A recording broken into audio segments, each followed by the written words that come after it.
No, that's fine. Yeah.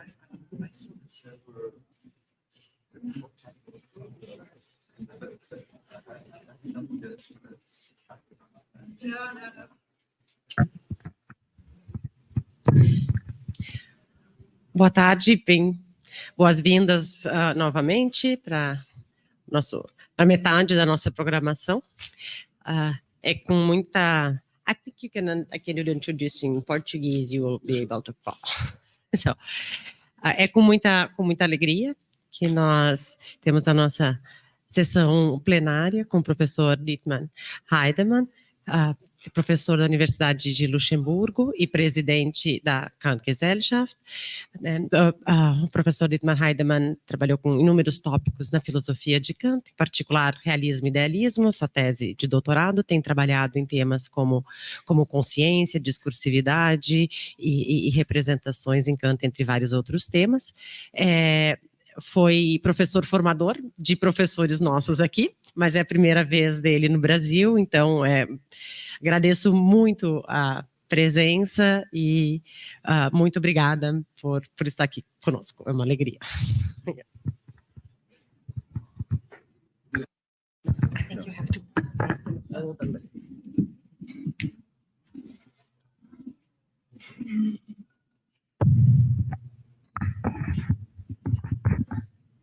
Yes, thanks. Silvia, is that okay? You can hear me okay? Before I start, I like to say, as the first chairman of the Kant-Gesellschaft, I would like to extend the Society's warmest greetings to the Sociedade Brasileira. And I would also like to take the opportunity to express the wish that our societies develop and continue and even foster their close ties that have come into existence now for many years already on institutional and in particular on personal levels. And let me also thank Silvia as the current president of your society for inviting me to be part of the program. And then I saw Monique. Hi, Monique. Yeah, thanks for organizing this event in Campinas. Thanks a lot. The title of my talk is Kant on ideas of reason as concepts and as intuitions. So the translation, I think that I do not need to mention this. So according to the first critique's step ladder of the fundamental kinds of conscious representation, objective perception, perceptio, cognition, is divided into intuition and concept. Concepts are either empirical or pure, and pure concepts are either notions, pure concepts of the understanding, namely categories, or ideas of reason, Vernunftbegriffe. Ideas of reason must hence be conceived as pure, conceptual, objective, conscious representations. Kant's taxonomy of the kinds of representation looks fairly clear and seems to present a useful classification of conscious representations humans can have. Kant provides a well-defined cognitive structure of mental representation within which the systematic place for ideas of reason appears to be unambiguous. Most importantly, an idea of reason is not to be conceived as an intuition or a singular representation. For ideas are conceptual representation, that is, general representations, and general representations are different in kind from singular representations. So intuition and concept are simply mutually exclusive. Although Kant's taxonomy is as such intelligible, the division is not so clear as it prima facie looks, at least not with respect to ideas of reason. For even if we accept Kant's classification of ideas of reason as concepts, and there's good reason to do so, there are passages not only in his pre-critical work that speak against Kant's conceptualism about ideas of reason, as one might call it. And even in the Critique of Pure Reason itself, Kant's conception of ideas of reason as concepts is less definitive than it initially appears to be. In what follows, I discuss some of the problems that arise from Kant's conceptions, one must almost say, conceptions of ideas of reason, and point to some difficulties or inconsistencies even Kant didn't seem to be aware of. These problems concern not only the ambiguity of ideas of reason as concepts and intuitions, but also questions of the logical generation of transcendental ideas. To show why this ambiguity arises, I will first discuss the relevant aspects of Kant's general classification of concepts and intuitions. The crucial question here is how finite discursive cognizers, like us, can possibly conceive of ideas that seem to exceed discursive capacities, cognitive capacities. In section 2, I present a second challenge to Kant's conception of ideas of reason, that is the theory of aesthetic ideas as intellectual intuitions the genius has, the aesthetic genius has. Here the question is how this view relates to Kant's critical restriction of cognition. And in the conclusion, I briefly explore whether the theory of transcendental ideas provides the resources to overcome these concerns. And as I will indicate, there is maybe a possible solution. So section 1, the threefold isolation of intuition, concept, and idea. In the Critique of Pure Reason and in transcendental philosophy more broadly construed, Zergliederung, the German Zergliederung analysis, and Isolation, so English isolation, figure as the major methodological procedures to identify the elements of cognition. And maybe I should just say in brackets that since I'm involved in the new edition of the Critique of Pure Reason that is done on behalf of the Academy of Science in Berlin, so I did some research on the background of what Zergliederung, Isolation, and these terms mean. And it is clear that Kant takes those terms over from chemical textbooks. I always thought elements, the doctrine of elements, is clearly an allusion to Euclides. It isn't. It's from chemical textbooks, yeah, which is was quite a surprise to me. Anyway, so this just as a side remark. So Kant explicitly distinguishes Zergliederung and Isolation from the methodological approaches of his predecessors, since unlike Meyer, Baumgarten, Wolff, or Reimarus, he's not aiming at the analysis or isolation of concepts. This is not his project. The project is, as Kant explicitly says, my project is the isolation of cognitive faculties. Kant states explicitly that the determination of the scientific status of any cognition depends on its decomposition or analysis, and specifically the isolation of its elements. Quote, "It is of the utmost importance to isolate, isolieren, cognitions that differ from one another in their species and origin, and carefully to avoid mixing them together with others with which they are usually connected in their use.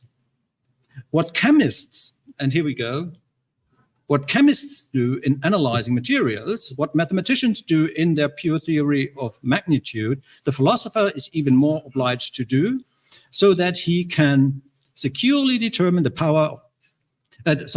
proper value and influence of the advantage that a special kind of cognition has over the aimless use of the understanding." So this is from the Critique of Pure Reason, A 842, but you have it displayed here, B 817. So in the first critique, Kant follows the method of a threefold isolation. So it's not just one kind of isolation, it's a threefold isolation, namely the isolation of sensibility, understanding, and of reason. In all three cases, Kant says this is isolation. Quote, in the transcendental aesthetic, we will first isolate sensibility. Then, in a transcendental logic, we isolate the understanding. And in the transcendental dialectic, he examines how to, he says, isolate reason as a genuine source of concepts and judgments that arise solely from it and thereby refer it to objects. Since in the Kantian taxonomy, ideas of reason are subsumed under the genus of concepts in general, and since concepts are distinct from intuition, I will first discuss how Kant carries out the isolation of sensibility and understanding, or intuition and concept, respectively. This is simply because of the fact since ideas of reasons are concepts, concepts of concepts. So we must look into that most fundamental distinction. The isolation procedure generates a set of distinguishing marks of intuition and concept that allow for specification of what they are as representations, and in particular of how they must be distinguished. Once we know what distinguishes concepts as concepts, we also know what ideas of reason as a special species of concepts are. For what pertains to concepts in general, of course, also pertains to ideas of reason.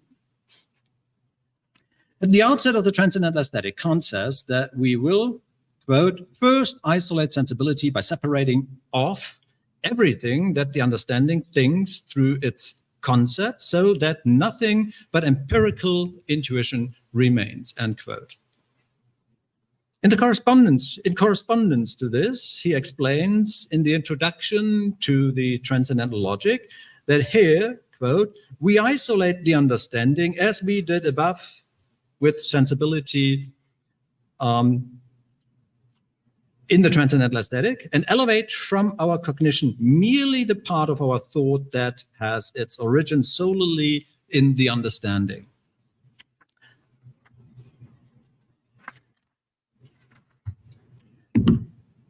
The first two steps of isolation then identify sensibility and understanding as the sole sources or stems, Stämme, of cognition that must cooperate to make cognition possible. A crucial element of Kant's theory is the observation that cognitive capacities enable cognitive faculties to exercise their unique cognitive functions. For Kant, sensibility and understanding are the sources or faculties of cognition, whereas intuition and concept are the kinds of representations they are capable of. So concepts and intuitions are not capacities. That is, sensibility has merely the capacity of receiving intuitive, that is, singular representations, and the understanding has merely the capacity of bringing about or forming conceptual representations. It is only by assigning unique cognitive capacities to sensibility and understanding, namely receiving intuitional representation. This is why concept of sensibility is reception or receptive. Receptivitas is a quote from Baumgarten, actually. And forming conceptual representations respectively, that they can fulfill their function. Kant details the structure of the cognitive capacities as follows. The cognitive capacity of the faculty of sensibility is the capacity of intuition, that is, of representations that are singular, sensible, and immediate for the cognizer. Furthermore, intuitional representations are inclusive, since the parts of intuition are limitations, so Einschränkungen, another thing he takes over from Baumgarten, actually, that can only contain one another, such as bigger parts of spaces contain smaller parts.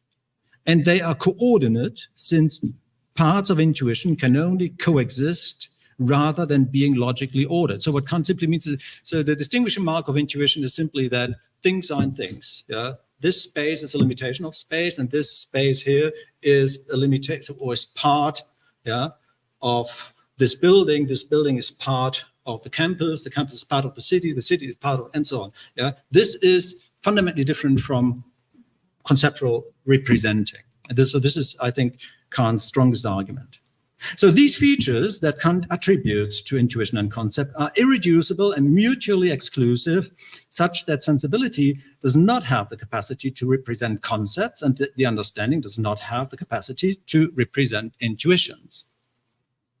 Since their cognitive capacities are mutually exclusive, the cognitive faculties are mutually exclusive too. As we have seen already, ideas of reason are conceptual representations. Let us therefore look into what concepts are for Kant more closely. Yeah? So this is, as I said, necessary in order to understand what ideas of reasons as concepts are. In the Transcendental Aesthetic, Kant appeals to the characteristic form of the representation of intuition as representatio singularis. This has been translated for almost centuries now as representation of the individual, but this is false. This is not a correct translation. The correct translation is or singular representation. This is crucial for Kant because Kant emphasizes this. Please translate representatio singularis as singular representation rather than representation of the singular, because I'm not Baumgarten, I'm not a metaphysician who talks about representation of the singular or representation of the universal. I'm not a Platonist. This is only general representation or singular representation. I think it's really important. So the quote is, that representation, however, which can only be given through a single object, is an intuition. This means that if we have intuitions, we always represent only individuals in them because our intuition is sensory and not intellectual.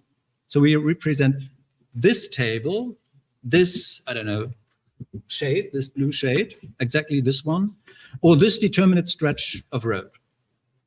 However, we can only represent an individual as a limitation or a cutout within one homogeneous, continuous intuition. Spaces and times, then, cannot be represented originally as parts out of which the intuition as a whole is composed. This is because neither parts of space nor parts of time can be viewed through higher ranking spaces or times, which would act as a general identical characteristic of all particular spaces and times. So this is Kant's core argument why there is only one space. Space is not abstracted from space representations and so on and so forth.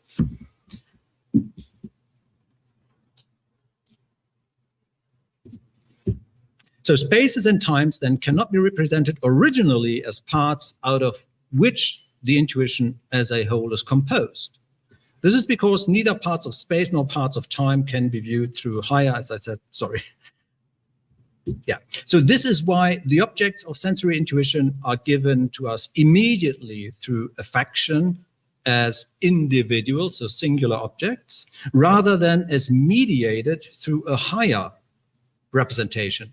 So some have argued, as Frege, for example, but also before Kant, Christian Wolff tried to spell this out in order to avoid this split between intuition and concept, to spell this out in terms of terminus singularis, which then made it in Frege into singular term. So there's a singular term interpretation that simply says that intuition is nothing over and above a conceptual representation that picks out only one individual object. But this is, of course, as Kant clearly says, this is not my theory. I reject the singular term representation. Yeah, we must keep this duality. But I leave that aside, or we can address this in the discussion. By contrast, then, concepts are conceived as general representations following the model of logical subordination. They are distributive representations to which belongs, quote, an infinite set of different possible representations as their common mark, end quote, by containing them under itself. In distinction, then, from intuition, among concepts exist ordered genera and species, higher and lower representations, which can be more or less wide and more or less rich in content. For example, the concept tree is wider than the concept maple, oak, or willow, and so on. Yet it is poorer in concept, in content. The concept tree is indeed contained logically as an analytical identical characteristic or mark within the concepts of different tree species, yet inversely it does not in itself contain these species and their specific characteristics. Rather, it represents, so to speak, in use, as Kant says, only the general representation which distinguishes a tree as a tree. So the concept thus represents as some discursive generality, as Kant says, a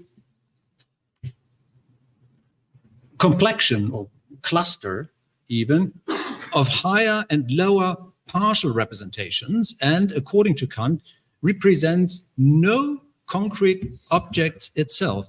It can thus only refer to such objects indirectly, quote, by means of certain marks, end quote. So this is another crucial innovation by Kant, since as I'm referring to this brilliant work that is rarely used really by Peter Schultes, Relation und Funktion, from 1981, which appeared in the Kant-Studien-Ergänzungshefte, which is a brilliant work. It's the most innovative book, I think, really for decades in Kant's theoretical philosophy, because he shows what the historical background is, but also what Kant's innovation is with respect to conceptual representation. So Kant, in the first place, he's not an abstractionist, as you can read in almost every work on Kant's theory of concept. Kant belongs to the tradition, empiricist tradition of abstractionism. This is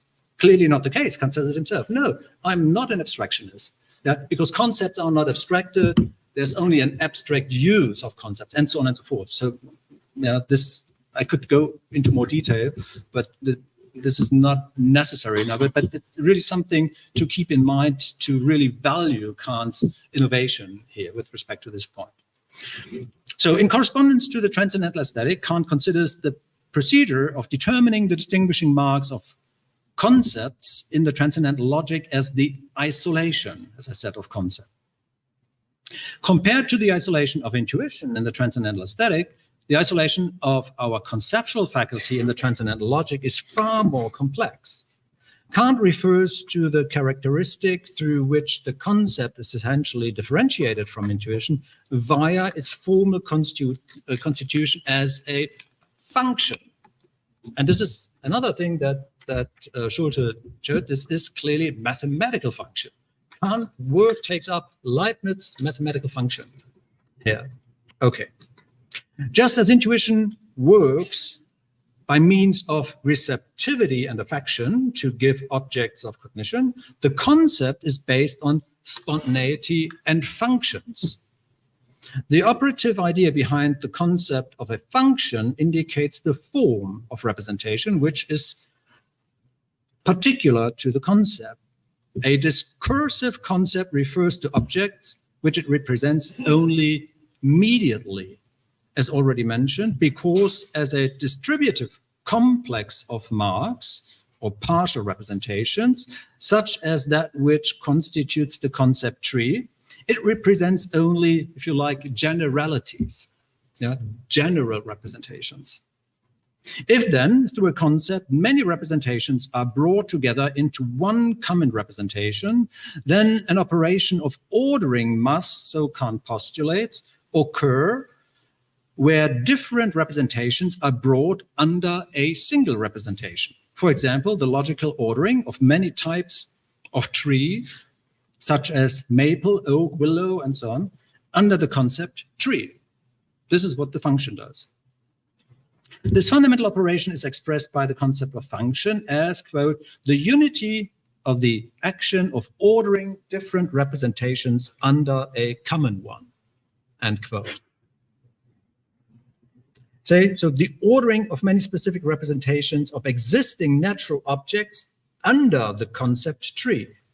The concept as a collective representation does not therefore represent and cannot represent an individual, a singular object, but always instead generals.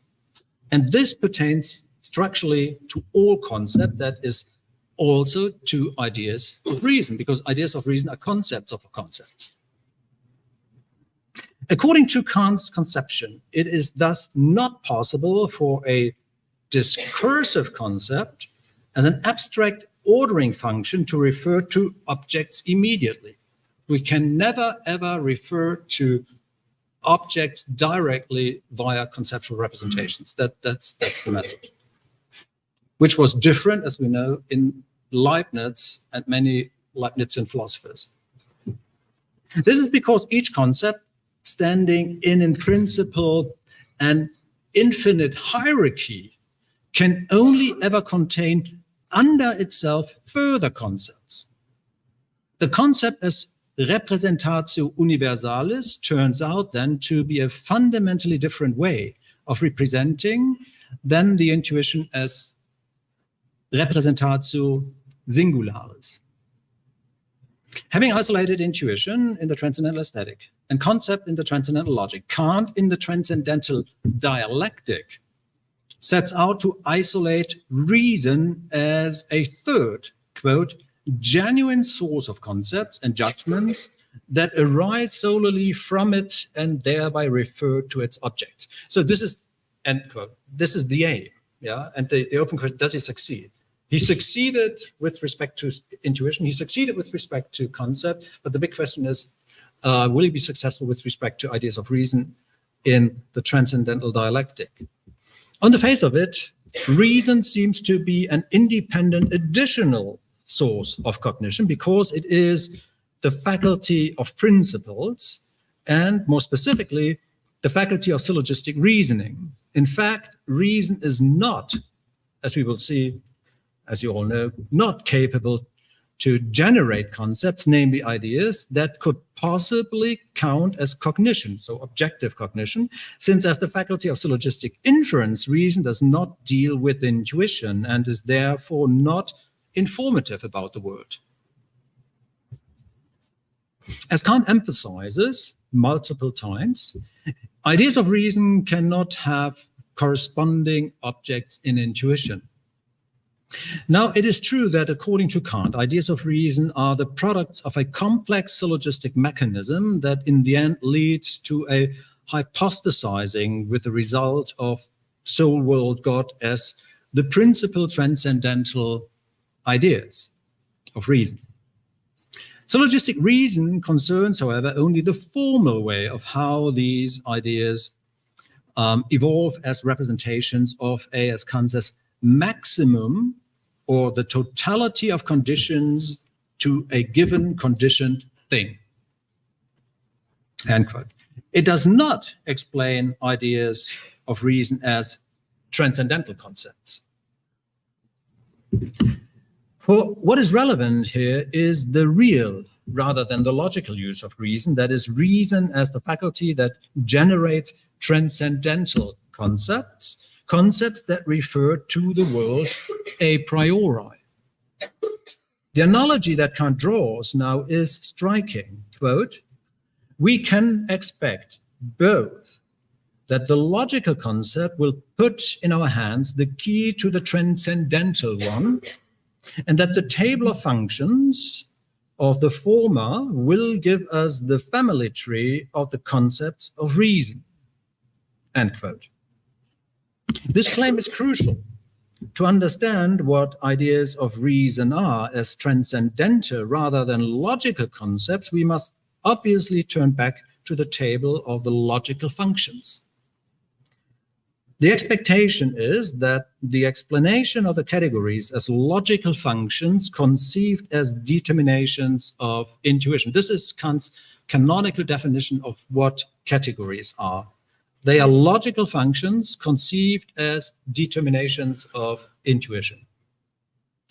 Serves as the model for explaining ideas of reason as transcendental concepts. So the passage reads as follows, the relevant passage here. Quote, the same function, this is what you all know, I guess, so the same function that gives unity to the different representations in a judgment also gives unity to the mere synthesis of different representations in an intuition, which, expressed generally, is called the pure concept of the understanding, end quote. In a nutshell, the quote says that categories are logical functions in judgment or of judgment conceived as determinations of intuition. This seminal idea is even more explicit in the second edition of the Critique of Pure Reason. Quote, the explanation of the categories is that they are concepts of an object in general by means of which its intuition is regarded as determined with regard to one of the logical functions for judgments. End quote. In paragraph 20 of the Transcendental Deduction, the same idea reads as follows. Again, quote, the categories are nothing other than these very functions for judging insofar as the manifold of a given intuition is determined with regard to them. Yeah, and so it goes on and on. Yeah, categories are the same logical functions, but now conceived as determinations of intuition, not just as logical functions. So, as the schema on the handout, and I don't know whether we have it. Yeah, so I've produced this handout. As the schema on the handout shows, Kant seems to have the following division in mind. So logical functions as the unity of the action of ordering different representations under a common one can be conceived in two fundamentally different ways. Either as determinations of thought, and Kant's, so the German word is Gedankenbestimmung, and those who have some background in Hegel know that this is where Hegel picks up Gedankenbestimmung in the logic. Categories in the logic are not to be conceived as determinations of intuition. No, categories are simply determinations of thought. Determinations of thought, since being is thought, if that claim turns to be true, then by thinking through the determinations of thought, we think through how reality is in itself. There is no need, Kant, for a transcendental deduction. But this is only true if you claim that determinations of thought is what it is all about. But Kant clearly says, no, yeah, those are only the logical functions, so the determinations of thought. Determinations of thought, or as determination of intuition in general. In the first case, logical functions must be understood as forms of thought that arrange concepts such that they figure, for example, as subject or predicate term in a categorical judgment, such as SSP. Yeah, the most simple case. Since thought determination is for Kant merely formal and not referring to intuition, it is of no value whatsoever, quote, as long as intuition is lacking, only one does not know whether one thinks an object through the categories and whether there can ever be any object that even fits them, end quote. Now, in the second case, logical functions are forms of thought referring to intuition, that is, to representational content.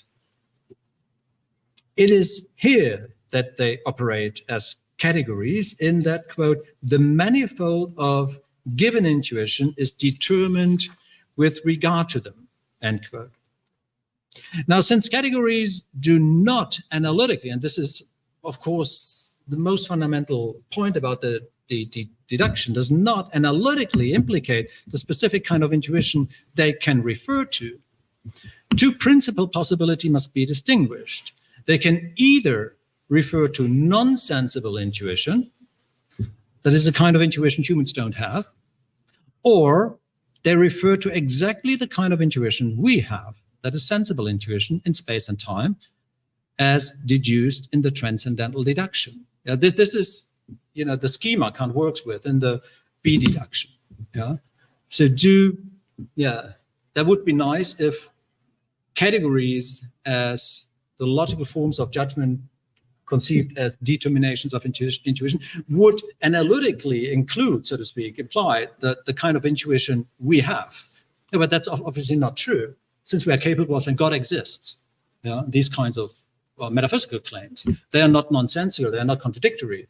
But this is only what works under the condition that we have these kinds of principal options, since the true kind of intuition is, of course, intuition in space and time. Yeah? And that's why categories must have all be deduced. Yeah? The crucial question now is, as you can imagine, as you can anticipate, is where to put ideas of reason as supposedly transcendental concepts in this scheme. Are they merely thought determinations, or must they be conceived as determinations of non-sensible intuition? Yeah, so they can, of course, not be conceived as thought determinations of intuition of the kind of intuitions we have. Yeah, that's clear. That those determinations are the categories we have. On the one hand, reason is, quote, the faculty of the unity of the rules of understanding under principles, end quote, and is supposed to bring the understanding into thoroughgoing connection with itself, just as the understanding brings the manifold of intuition under concepts and through them into connection, end quote. In this respect, ideas of reason must be conceived as thought determinations, since as such principles, they do not unite intuition, but the rules of the understanding, that is, they exclusively refer to concepts or thought. And this is my concept. So, yeah, so the ideas of reason organize the unity among the categories. And since the categories refer to intuition, of course, the ideas of reason also refer to intuition, but only indirectly via the categories. On the other hand, however, reason refers, that's the case, indirectly to our intuition, by bringing the rules of the understanding to the highest possible unity. In the first case, transcendental ideas operate in merely logical terms as unity-giving principles. As such principles, they do not represent any concrete object, even though what they unify, the concept of the understanding, are not themselves empty concepts. However, transcendental ideas cannot just figure as merely formal principles for the concepts of ultimate totality or the unconditions, such as soul, world, God, generated by the way of syllogistic reasoning, are not to be conceived as empty representations. This is not what Kant says. Kant is not a logical empiricist. So those are nonsensical, empty, nonsense talk concepts. So clearly God, soul, world, and God do have some kind of metaphysical meaning. At this point, an even more fundamental concern must be raised. Is a transcendental idea a discursive concept? Discursive concepts are the only concepts the human mind is capable of. It seems as if transcendental ideas as concepts of a Maximum, Begriff eines Maximum, and perfection cannot be conceived as discursive concepts, but must be thought as completely determined individual concepts. But if transcendental ideas are non-discursive concepts, we as discursive cognizers could not even properly conceive of them, although they might be logically possible concepts. In view of the positive regulative function of transcendental ideas, this consequence would be rather unfortunate and was certainly not intended by Kant. Now, that's the end of part 1. I continue with the shorter part on section 2. In section 2, on ideas of reason as intuition. Then you will see what the further problems are that are involved. So as some of the pre-critical writings, and in particular the unpublished reflections and lecture notes from the 1770s show, Kant initially conceived of ideas as intuitions. There he frequently associates ideas of reason with Platonic ideas. In Reflection 6050, for instance, he says that for Plato, ideas are intuitions, and confirms Plato is correct in that ideas are not concepts but intuitions. As we saw, this definitely changes in the first critique. Their ideas of reason are concepts, not intuitions, such that now Plato's conceptions of ideas can't be correct anymore. Now, in the critique of the power of judgment, Kant seems to reintroduce ideas of reason as intuitions, which he has ruled out in the first critique by distinguishing intuition and concept. Ideas of reason are concepts rather than intuitions. That's what we know from the first critique. However, in the third critique, he explicitly states that aesthetic ideas of the genius, imagination, must be conceived as or come close to ideas of reason, and as such, they are, paragraph 49, intuitions, he says. On the backdrop of what I have argued in section 1, I will now discuss the question whether, in the third critique, Kant once again changes his mind about the conceptuality of ideas of reason, or whether ideas of reason can be both, concept and intuition, although in different systematic contexts. Kant's aesthetic of the genius provides an answer to this question. Namely, how is a piece of art possible? This is what the aesthetic of the genius does. It draws on the cognitive capacities of the aesthetic genius who is skilled to make art according to aesthetic ideas. Aesthetic ideas are to be conceived not as discursive representations, that is concepts, but as intellectual intuitions. Kant's claim is that on the basis of finite mental powers, namely imagination and understanding, the aesthetic genius originates aesthetic ideas that function as non-conceptual aesthetic norms. Aesthetic ideas cannot count as cognitions, though, because finite human cognizers are not capable of having intellectual intuitions.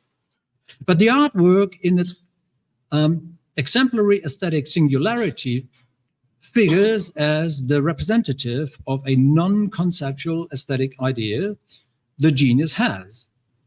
Here, the difficulty arises that the cognitive restriction of the first critique, which implies that human cognizers are incapable of having intellectual intuitions, seems to be incompatible with the claim that the aesthetic genius, a finite cognizer even though, can only have such non-conceptual aesthetic ideas, that is, ideas of reason. Kant presents the aesthetic genius as someone who has exemplary authority of art. The genius, he writes, quote, is the talent, so that's the canonical definition. The genius, aesthetic genius, is the talent, natural gift that gives the rule to art, end quote. These rules are special in that they are non-conceptual. And according to Kant, aesthetic evaluation cannot, quote, be derived from any sort of rule that has a concept for its determining ground. But on the other hand, quote, without a preceding rule, a product can never be called art. So we need some of both. Since in this, it would be an accidental product, and this, of course, must be avoided. Kant does not think that aesthetic products, so art, is accidental.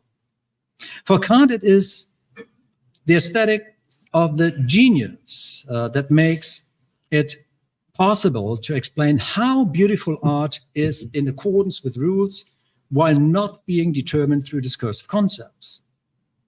There are at least 4 character traits he attributes to the aesthetic genius. First and foremost, originality and uniqueness in the making of art, that is independently of conceptual rules.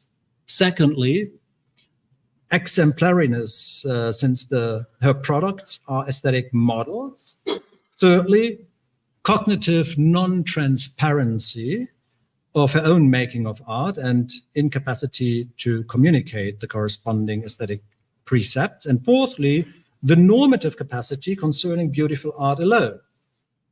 Given this cognitive portrait of the aesthetic genius, Kant defines the aesthetic idea as, quote, that representation of the imagination that occasions much thinking though without it being possible for any determinate thought, that is, concept to be adequate to it, which consequently no language fully attains or can make intelligible. One readily sees that it is the counterpart, pendant, of an idea of reason, which is, conversely, a concept to which no intuition, representation of the imagination, can be adequate, end quote. Thus, an aesthetic idea is an intuition that cannot be brought under concepts, since it must be conceived as a representation of how a piece of art is to be realized. An aesthetic idea is a non-conceptual, intuitive, mental representation. In contemporary terms, an aesthetic idea represents mental content that is fundamentally different from conceptual content. Further, an aesthetic idea is not a sensible intuition, for it figures as a rule, according to which the genius makes artwork in exemplary, original aesthetic creation. This is the major difficulty in Kant's aesthetics of the genius, to conceive of an aesthetic idea as a rule that is neither sensible nor conceptual, but represents a product of the imagination, that is, of a finite cognitive faculty. This is what he says. It's the aesthetic imagination. As Kant himself puts it, aesthetic ideas are on the edge of the possibility of cognition, quote, because they at least strive towards something lying beyond the bounds of experience, and thus seek to approximate a representation of concepts, of reason, of intellectual ideas, which gives them the appearance of an objective reality. On the other hand, and indeed principally, because no concept can be fully adequate to them as inner intuitions. There he says it, yeah? Aesthetic ideas are inner intuitions, innere Anschauung, end quote. The conceptual inadequacy of aesthetic ideas is due to their material overdetermination, for as representations of the productive aesthetic imagination, they exceed any conceptual grasping. Although as such, they pertain to the aesthetic genius who originates them, the perceiver of a piece of art can be indirectly affected by them, in that the perception of a piece of art animates the imagination. So it's not only for the aesthetic genius himself, but it's also for, if you go to a museum, that you can be, in a way, be in touch almost with aesthetic ideas as intuitions. So, quote, to name another famous quote, to think more, although in an undeveloped way, Kant says, that can be comprehended in a concept and hence in a determinate linguistic expression. The kind of proportionate relation between imagination and understanding that characterizes aesthetic experience is present in the aesthetic genius cognitive processing too. For the genius not only represents the concept of a piece of art as an and, as Kant says, Zweck, but conceives also the material, as Kant says, for the presenting of this concept. This is only possible by relating imagination and understanding in a in a purposive manner, such that the genius non-conceptually knows how to achieve the aesthetic and. As it looks then, and I'm approaching the end, as it looks then, Kant's aesthetics of the genius calls for aesthetic ideas as intellectual intuitions that count as non-conceptual rules and give rise to aesthetic norms. Aesthetic ideas represent mental content that is fundamentally different from conceptual mental content. They are not discursive, but intuitive, intellectual representations that holistically combine the activity of productive imagination and understanding. However, any non-discursive working together of cognitive faculty is impossible for the human mind because intuitions can only be subsumed under discursive concepts. So we only have discursive general representation, namely universal concepts, and cannot merge with them like it is the case in aesthetic ideas. For this reason, the human mind, including the genius himself, cannot even understand how an aesthetic idea is capable of representing something, since this is beyond the scope of possible human cognition. The conclusion to be drawn then seems to be that Kant regards aesthetic ideas, at least as logically possible representations, intellectual intuitions, although the human mind cannot have them. Does Kant then change his mind on the representational status of ideas of reason? That is, does he allow for the intuitional nature of ideas of reason as he did in his pre-critical writings? On the face of it, he does not, for he conceives of aesthetic ideas as the counterpart, or pendant, says, of an idea of reason, that is, a concept to which no intuition can be adequate. Such a comparison would be pointless if Kant had given up ideas of reason as concepts already. If this is so, then there is a conflict. According to the taxonomy of the first critique, ideas are concepts, not intuitions. Kant nowhere in the third critique jettisons this fundamental view. He does not give this up. On the other hand, one might think that even if aesthetic ideas are concepts, they are not concepts of reason, but of the imagination. However, this does not solve the problem, since in paragraph 49, Kant explicitly aligns aesthetic ideas and ideas of reason in such a way that aesthetic ideas too figure as products of reason rather than imagination. The conclusion to be drawn from Kant's doctrine of aesthetic ideas is that in the end, Kant didn't come to terms with the theory of aesthetic ideas, because if aesthetic ideas are intuitions, he violates the critical restriction of the possibility of thought and cognition. And if aesthetic ideas too must be conceived as ideas of reason, then he retains what is incompatible, ideas of reason as concepts and as intuition. Thanks. I skipped the conclusion because we are running out of time. Yeah, but it's just a paragraph. So this then sums it up. I thought since, yeah, okay, maybe we started late, right? So the overall conclusion then, just to remind you of section 1. So in section 1, I've argued that ideas of reason are concepts, and that the only concepts humans are cognitively capable of are discursive concepts. So this is another really important point. Kant is not saying general concepts. This is insufficient, because the concepts we have are general but analytic representations. And as we know from paragraph 77 of the third critique, there are two options when it comes to general concepts. One analytic, the other one synthetic. But the human kinds of general concepts are only analytic general concepts. This is discursive concepts. The synthetic universal concepts are the kinds of ideas, the intellectual intuition, of intellectual intuition, or of the divine mind, as he explains in paragraph 77. So if transcendental ideas have a real use, they must refer to some kind of content or intuition, and this reference must be immediate.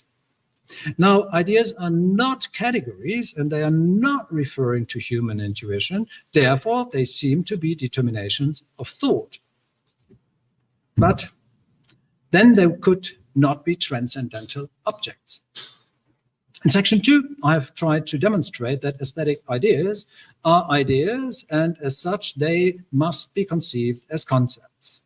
This seems to be problematic, for Kant portrays aesthetic ideas as intuitions, but ideas as concepts cannot be intuitive representations. And once again, how can we discursively grasp them? We cannot solve this conflict by simply treating aesthetic ideas as ideas of the imagination rather than reason. For the incompatibility of ideas as concepts and ideas as intuitions remains, apart from the fact that Kant does accommodate aesthetic ideas and and ideas of reason. So, is Kant confused about ideas of reason?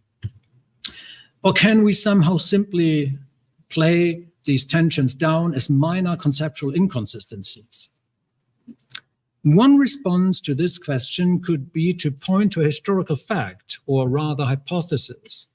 The transcendental dialectic is the product of Kant's pre-critical thinking, since it was already finished, as some claim, in the literature during the 1770s. Yeah, so this is one major claim in the historical Kant research on the first critique. This claim is, of course, controversial. Another response would be that we should distinguish more strictly the systematic contexts where ideas of reason play a role. That is, in speculative philosophy, in moral philosophy, and in aesthetics, teleology, and religion. The worry here is, I presume, that such an interpretation fragmentizes the faculty of reason and lets its overall unifying role in Kant's philosophy dissolve. And even so, the incompatibility of idea as intuition and concept remains. Thank you.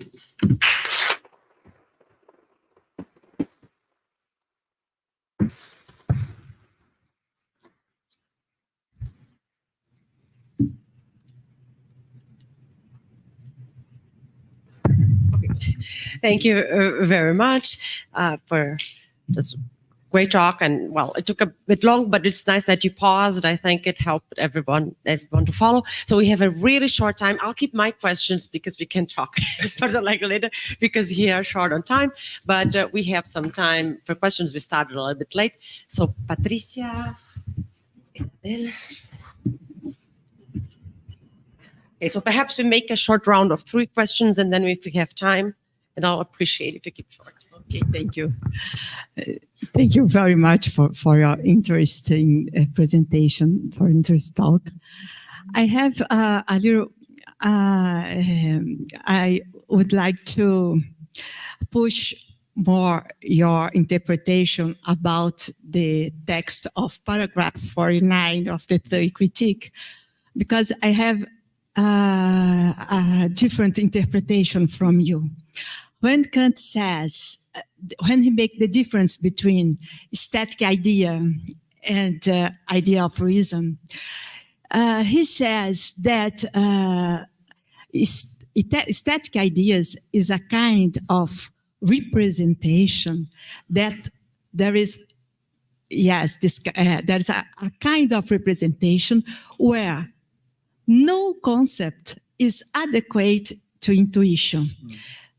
To say that no concept is adequate to intuition, it's not the same to say that there is no concept at all, that no concept is adequate, but know that there is no concept.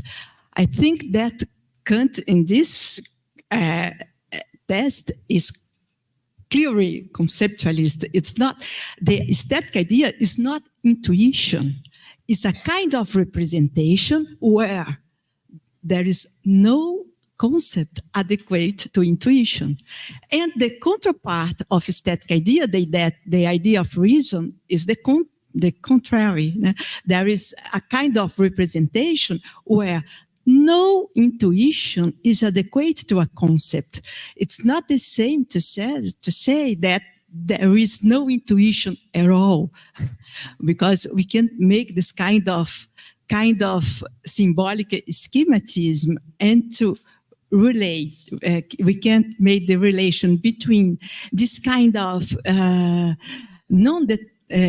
kind of intuition that it's non-determinate, but it's not adequate, but there is intuition. As in the case of aesthetic ideas, there is concept, but it is not adequate.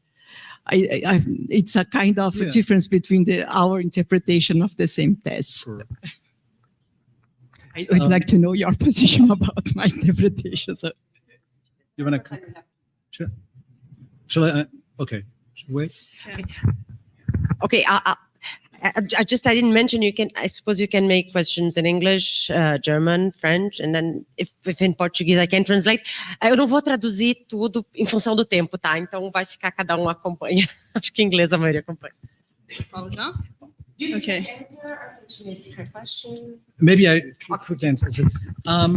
Yeah, you're of course right, but this doesn't solve the problem, since one Kant clearly says that the aesthetic genius is the talent that gives the rule to art. Rules are conceptual, and aesthetic ideas are these rules. So they seem to be both intuitions and which case, right? It's not that we, as you correctly pointed, but this is a sort of confusion on Kant's part, I think, or he's not precise enough, or he is sort of not really coming to terms with the conception of aesthetic ideas. That when he says there are no concepts, as you said, adequate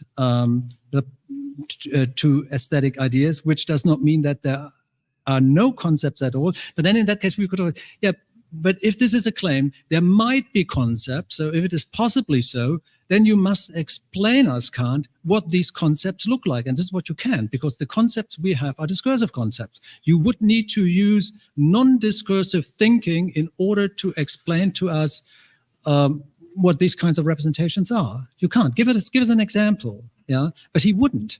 Yeah, he wouldn't capable. He would not be capable of giving us an example. The same is the case with respect to ideas of reason. Yeah, where no intuition. But in that case, I would continue. But then you would need to sort of explain what the kind of intuition could possibly look like. It's a little bit like Leibniz's critique of Descartes of the ontological proof. Leibniz says, yeah, of course, you are right, Descartes, yeah, but this is insufficient because you must, first of all, explain the inner possibility of God. And this is what you don't do. Exactly what Kant, the question we would address in Kant's direction. Yeah, so you must explain the inner possibility of a non-discursive concept if you claim there are these kinds of things. But this is what he can, I think. If someone is here present who could explain what a non-discursive concept is to me, I mean, not in a way of negative theology. Yeah, this is what, of course, in the history of metaphysics has been done multiple times. Yeah, no, positively, but I guess that could be difficult. So there's much more to say, but I guess I should be brief. Oi, tá. Well, thank you for your conference. Just really interesting and elucidating. I just have a question, because you said in a moment of your conference that these transcendental ideas are not empty representations. So I would like to ask you, I mean, can this hypostasis or this illusion that is the representation of the totality of the series of the conditions or the inconditionate, can it really be thought of as a material content for those representations? I mean, how, in which sense are soul, world, and God actually content? And I mean, why those representations are not really empty? In which sense they're not empty? And the second question, which is like more of a comment of the first, is that maybe if it's not because they are not really objects of knowledge, that he calls them transcendental. And so that's because of this is the reason that we can use them theoretically as in a regulative sense. So in a regulative sense. Oh, thank you. Yeah, I think the easiest way, this is a hard question, but the easiest way to answer this is to see the difference between what the logical empiricists did and what Kant is doing in their critique of metaphysics. As A.J. Ayer says in Language, Truth and Logic, the concept God, G-O-D, is completely empty. It's a nonsensical combination of the letters G-O-D, as is in the case of immortal soul. So those is nonsense talk. We cannot even read any kind of meaningful content. This is literally what Ayer says and the whole tradition. And Kant would say, well, I agree with many things you do in your critique of metaphysics, Ayer and your followers, but what I do not agree in is that the concept of God, soul, and world, so the hard metaphysical concepts, are meaningless in terms of empty. As you said, okay, the way Kant shows how these concepts formally arise, and then by way of hypothesizing, are made into concepts of a maximum, a totality, is of course content dependent. So we would not be able to conceive of God or whatever it is, or the world, in those terms, if those concepts would be empty. Ayer would say, no, this is nonsense talk. What are you talking about? I have no idea, Ayer says. And this is, I think, a fundamental difference. This is why Kant's critique of metaphysics is fundamentally different from modern kinds of critique of metaphysics along these lines. So this much more could be said, but I don't know whether you're... And this is then, of course, the reason why they can take up this regulative function. And again, much is taken up from Baumgarten, Wolff, and the pre-Kantians as, well, we found out in our research on the sources in the edition. Alan, you can keep very short. Okay. So I try to be short, but I think Kant actually do provide a way of reason referring to sensibility, even in the critique of pure reason. And in short, it would be in a mediated way through the understanding. So I think the formulation is the reason brings the material of intuition into the highest form of knowledge, something like that. But the reference is directly to intuition. And I think if we remember of the principle of pure reason in comparison to the principle of the logical use of reason, the logical begs us to search for the unconditioned, while the transcendent, the principle of pure reason presuppose the unconditioned as given to us. So I think this the idea is, in the sense we just not produce ideas and relate them to objects like the idea of God, soul, and the world, but we conceive the objects from the ideas. I think, and that would be a way to conceive, I think, what would be the representation of aesthetic representations. Like as we see an object that has we conceive, we represent an object that was designed by a creator, an intelligent architect. And as well, we conceive like a poetic metaphor as it represents an idea of morality. I don't know, things of this sort. And other, a short second question. Does this principle of like there is no compatibility between reason and sensibility, and ideas and sensibility. So it would not affect the moral context too. Like to act morally, I need not just to have an idea, but to actualize this idea in sensible conditions. So these are the questions. Thank you. Can you make yours really quickly, Joel? Thank you very much, Professor Heidemann. I have two brief questions. One of them is regarding the relation between philosophy and chemistry. You say in the beginning that some words, terminology, Kant has took it from early works in chemistry. And then I was wondering if you would see a little bit more further this connection, because I see, for example, in Critical of Practical Reason, in the beginning of the Metaphysics of Morals, Kant says something like the philosopher should not copy the mathematician method, but also be more close to the chemistry of decomposing, composing. Yeah. So, for example, this reading about this synthetic method, analytical method from the first critique to the prolegomena, for example, would you see that there is some kind of more close connection with what chemistry does? This is my first question. And the second one is about this idea which has some intuitions. Couldn't we not solve this problem, or at least tackle this problem by this different conception of uses of ideas? Because we have of what? Different uses of the idea. So will be kind of metaphorical use, because then we have more close connection with imagination, for example, and then we have, so will not.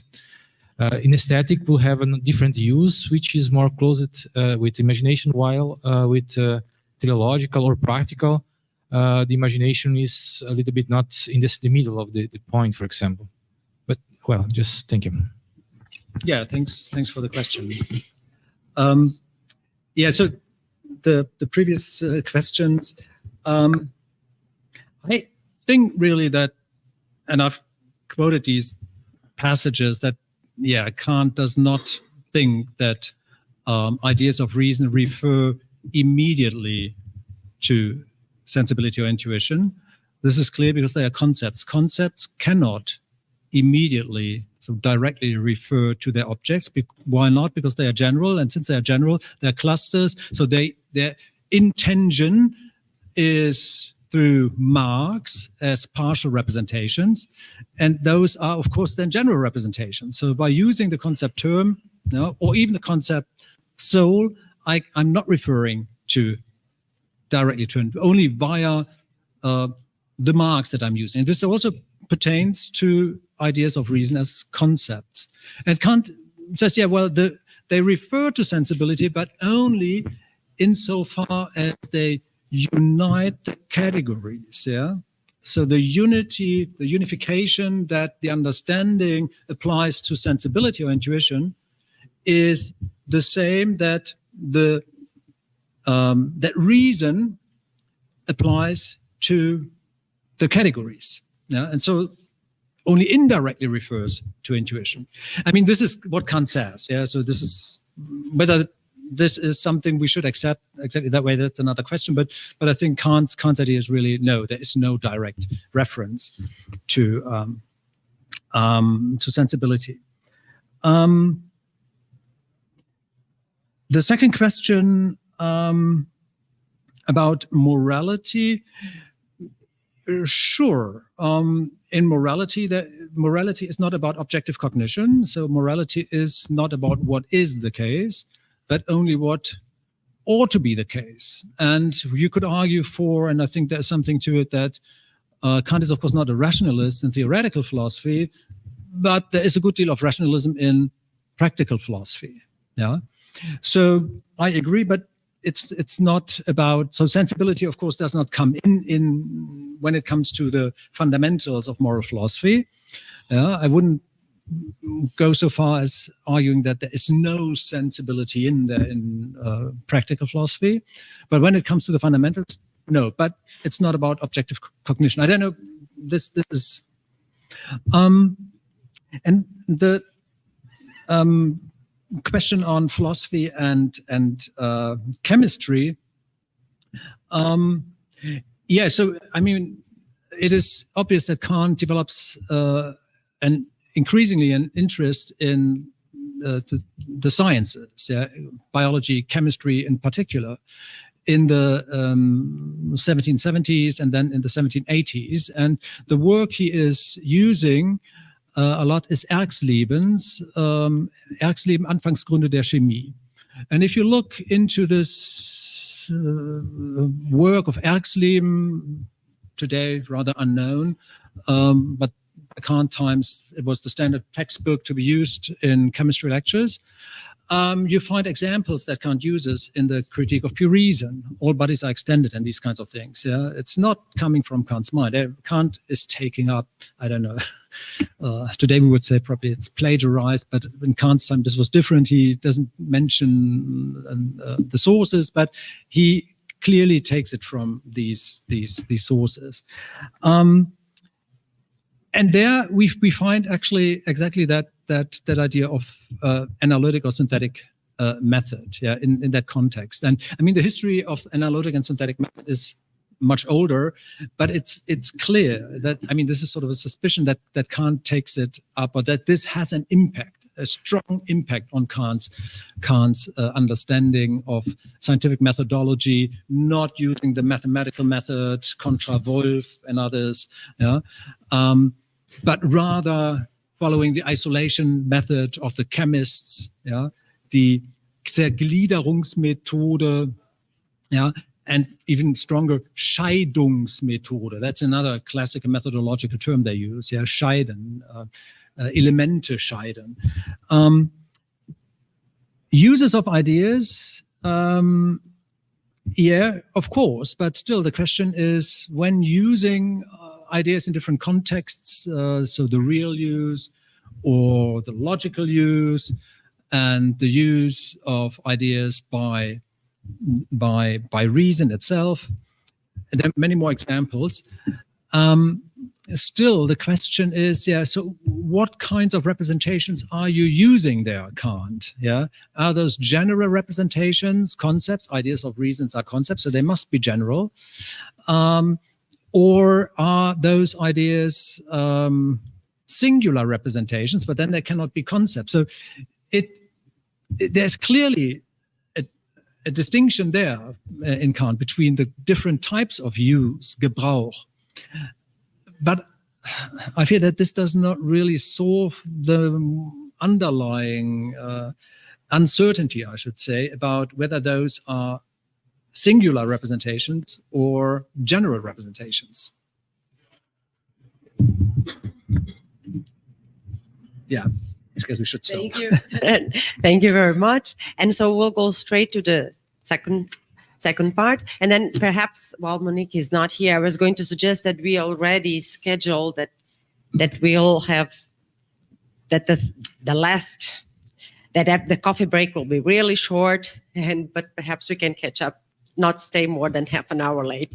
Okay, so we'll go straight. So please, the next, I think it's Bruno, Danielle, and Isabel.